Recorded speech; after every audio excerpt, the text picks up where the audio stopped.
चलेगी नहीं चलेगी, गुंडागर्दी नहीं चलेगी, नहीं चलेगी नहीं चलेगी।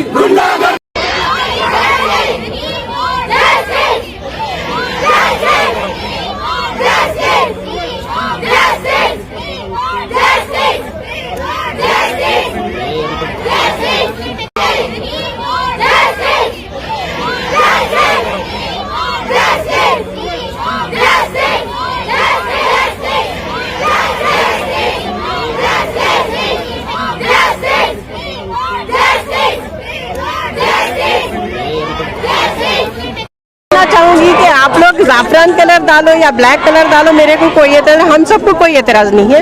हमारा हक जो है हमारा बुर्का पहनने का है, जो हिजाब पहनने का है, आप उसको नहीं रोक सकते, क्योंकि बाबा साहब अम्बेडकर ने जो संविधान बनाया है उसमें हर एक को हक है, अपनी आज़ादी का हक है, जो चाहे पहन सकते हैं। आप देखिए कॉन्वेंट में देखिए, आप जो बच्चा पैंट पहनना चाहते हैं, ये लोग का तो कल्चर है, क्रिश्चियंस है वो लोग, उन लोगों का कल्चर है स्कर्ट्स पहनने का। अगर मुस्लिम बच्चे ये चाहते हैं कि शलवार या पैंट पहन के जाना चाहते तो वो लोग अलाउ करते हैं कॉन्वेंट में भी।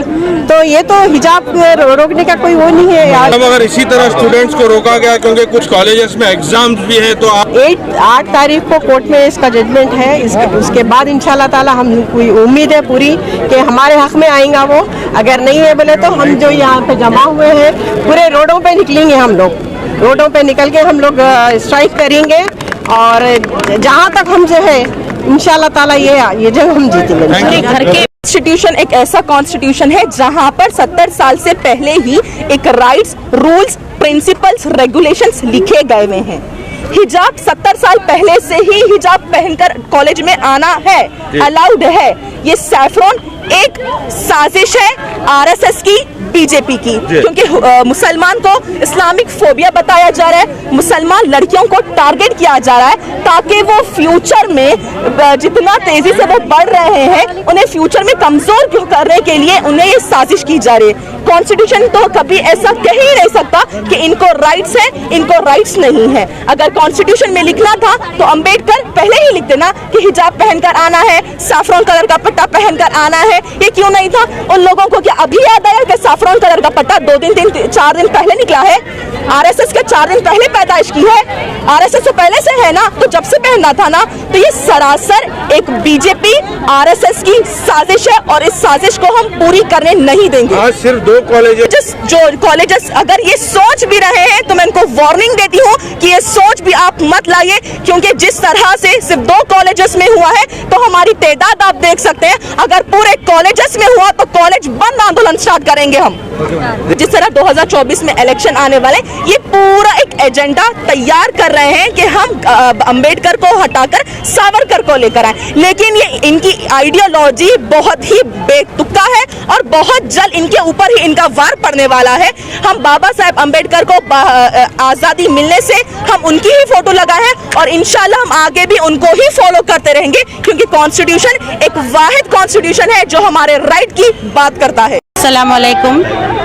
ये जो हो रहा है हम मुसलमान के ऊपर जो हिजाब के लिए जो अत्याचार हो रहा है, ये बहुत गलत है। जब इतने साल से जब हम लोग हमारे देश के लिए, आज़ादी के लिए बहुत सारे लोग लड़े झगड़े, यहाँ तक कि अपनी जान तक गंवाए अपने देश के लिए, आज जब इतनी मुश्किल से जब हमें आज़ादी मिली है तो हमें आज़ादी से जीने के लिए दे रहे क्यों नहीं?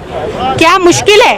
जब इतने साल से जब हम जी रहे हैं, जब हमारे कोई आज तक इतने सालों से बहुत सारे पार्टियां हैं, जब आज तक कोई रोके नहीं हमें हिजाब के लिए होंदे, चाहे नमाज के लिए होंदे, चाहे बुर्के के लिए होंदे, तो आज क्यों ये आ गया ये सवाल के हिजाब नहीं पहनना जो उड़पी में हो रहा है, जो बच्चियों के क्यों एग्जाम देना हर किसी का हक है भाई, क्यों नहीं दे सकते?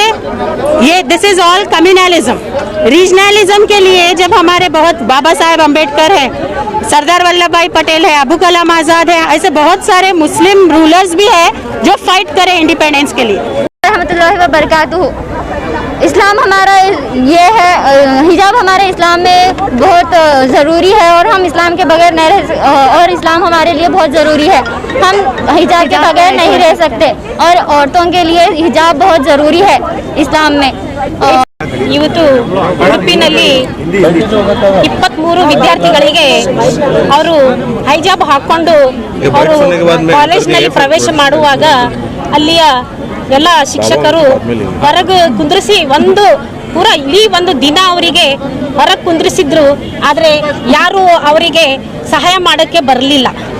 ಇದು ನಮ್ಮ ಒಂದು ಭಾರತ ದೇಶ ಒಂದು ನಮ್ಮ ಡಾಕ್ಟರ್ ಬಾಬಾ ಸಾಹೇಬ್ ಅಂಬೇಡ್ಕರ್ ಅವರು ಸಂವಿಧಾನ ರಚಿಸಿದ ಎಲ್ಲರಿಗೆ ಸಮಾನತೆ ಮಾಡಿರುವಂಥ ನಮ್ಮ ಇದು ದೇಶದ ನಮ್ಮ ಕಲ್ಚರ್, ನಮ್ಮ ಸಂಸ್ಕೃತಿ ಇಂಥ ನಮ್ಮ ದೇಶದಲ್ಲಿ ಇವತ್ತು 60 ವರ್ಷದಲ್ಲಿ ಯಾವಾಗಲೂ ಇಂಥ ಪರಿಸ್ಥಿತಿ ಬರಲಿಲ್ಲ.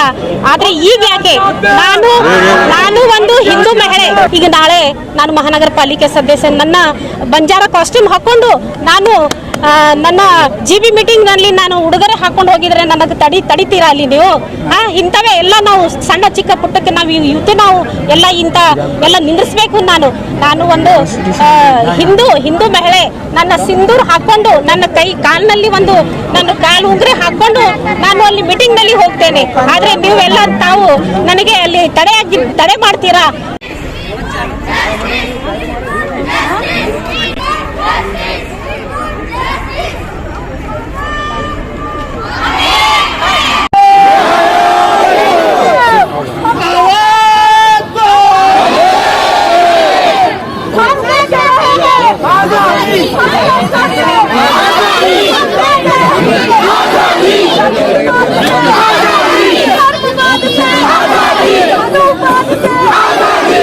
ಇವತ್ತು ನಾವೊಂದು ನಮ್ಮ ಉತ್ತರದ MLA ಆಗ್ತಿರ್ತಕ್ಕಂಥ ಖನಿಜಾ ಫಾತಿಮಾ ಅವರ ಒಂದು ನೇತೃತ್ವದಲ್ಲಿ ಇವತ್ತು DC ಆಫೀಸಿನ ಮುಂದುಗಡೆ ನಾವು ಒಂದು ಹೋರಾಟವನ್ನು ಮಾಡ್ತಾ ಇದ್ದೇವೆ.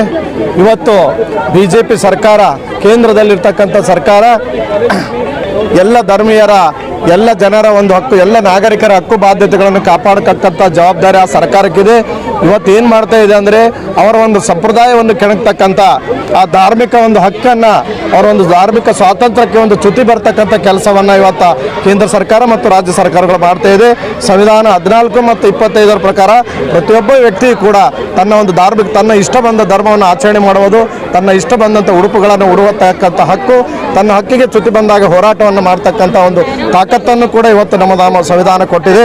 और ये एहतजाज करने का मकसद ये है कि जिस तरीके से उडुपी शहर का जो कुंदापुर में जिस तरीके से हमारे मुस्लिम बहनों पर जो हिजाब को लेकर जिस अंदाज से उन लोग ने उन बच्चियों पर जो रोक लगाई है, उस रोक को खिलाफ हम लोग यहाँ पर एहतजाज कर रहे हैं, क्योंकि हमारा हक बनता है कि जिस तरीके से इस भारत का जो संविधान है, उस भारत का संविधान आर्टिकल 14 में हमारे हक के लिए लड़ने के लिए और हमारे हक के लिए आवाज़ उठाने के लिए आर्टिकल 14 हमको इजाज़त देता है। और उसी तरीके से आर्टिकल 25 में जो है वहाँ पर इस भारत में जितने भी रिलीजियस हैं, उन तमाम रिलीजियसों के मुताबिक चलने का हमको हक हमारे इस देश का संविधान डॉक्टर बाबा साहेब अम्बेडकर ने हमको दिया है। बीजेपी का कर्नाटका में फेल्यूर को छुपाने के लिए कर्नाटका के एटमॉस्फेयर को कम्युनलाइज किया जा रहा है, पोलराइज किया जा रहा है, पॉलिटिसाइज किया जा रहा है, ये सिर्फ अपने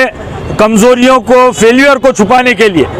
मगर कर्नाटका की अवाम जनता ये समझ चुकी है कि ये बीजेपी जो पिछले कई दिनों से उडुपी में, चिकमंगलुरु में, शिमोगा में एक जगह ये नारा देती है कि बेटी पढ़ाओ बेटी बचाओ, और दूसरी जगह जब बेटी पढ़ने के लिए जाती है तो उसे गेट पर रोककर उसे जलील किया जाता है, मेंटली टॉर्चर किया जाता है, हरास किया जाता है और वार्न किया जाता है कि तुम्हें एग्जाम में अपीयर होने नहीं देंगे, तुम्हारे ऊपर FIR करेंगे।